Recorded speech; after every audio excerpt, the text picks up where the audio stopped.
日本排放核污染水引发各界批评，民进党当局所谓驻日代表谢长廷却语出惊人，竟在社交媒体上发文称，其实微量的放射性元素反而对身体有益。此举引来岛内网友炮轰，批评谢长廷刻意为日本排放核污染水护航，其言行真是台湾的耻辱。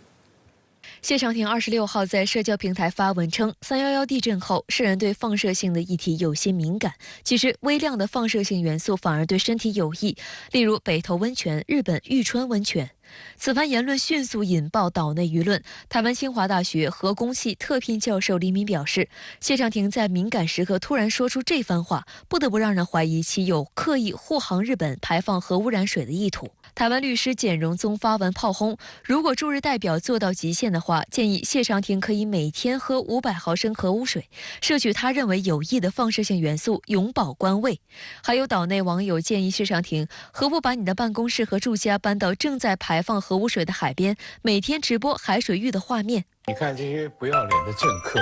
把废水跟冷却水跟这个污染水，完全不一样啊。 冷却是冷却管里面降温的水，它跟炉心不接触的。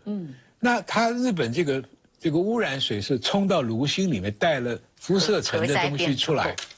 你不要以为到海里稀释就没事了啊！不，台湾老百姓真的可怜呢，美猪要吃，30个月以上的老牛要吃，现在是辐射海产也要吃，那个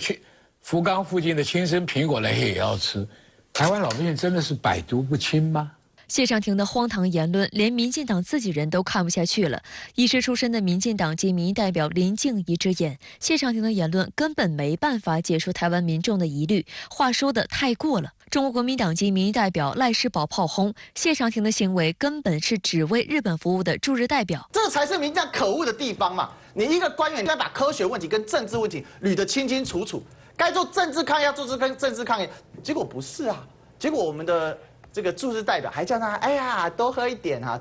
所以这民进党能不下台吗？当然要给他下课啊！针对外界批评，谢长廷27号一早又在社交媒体上强行辩称，福岛排放处理核污水问题，台湾方面已有共识，就是要依据科学根据和国际原子能机构的认定。且他昨天谈的是北投温泉、玉川温泉中镭元素的效果，并没有涉及核污水相关话题。此番言论，岛内舆论根本不买账。 事实上，谢长廷2016年担任所谓驻日代表以来，媚日言行不断。日本2021年刚宣布核污水排海意图后，谢长廷就力挺称，台湾核电厂也排放含氚的核废水入海，以此证明日本排放核污水的合理性。当时他的言论就激怒了岛内民众，国民党痛斥谢长廷媚日卖台言行，并要求台外事部门立即将其召回，不要继续留在日本丢人现眼。此外，谢长廷被岛内舆论讥讽为驻日代表，也是因为他在2017年主动替日方关说接近福岛及周边的核灾食品。他从长期以来在台湾的从政就是导向日本，一面倒向日本。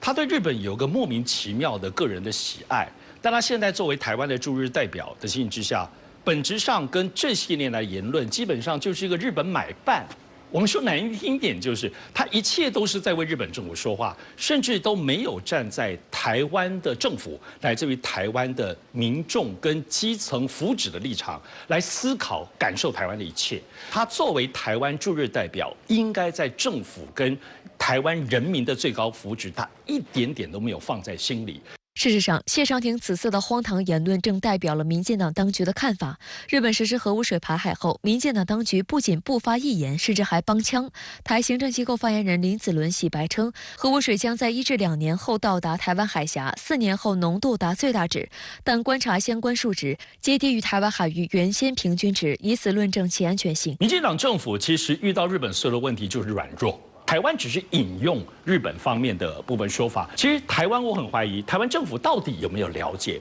台湾现有的渔民的捕鱼的状况，有没有刚好就是跟这些核废水污染的这个海域，在这些捕鱼有些调查吗？有进行管制吗？所以单只是就日本的这种不会影响渔业，在这方面来说，根本是强词夺理，人说什么就信什么，就引用来说服台湾的民众，这个部分非常糟糕。我现在要问的是这个双标的关键到底是因为民进党政府太相信日本呢？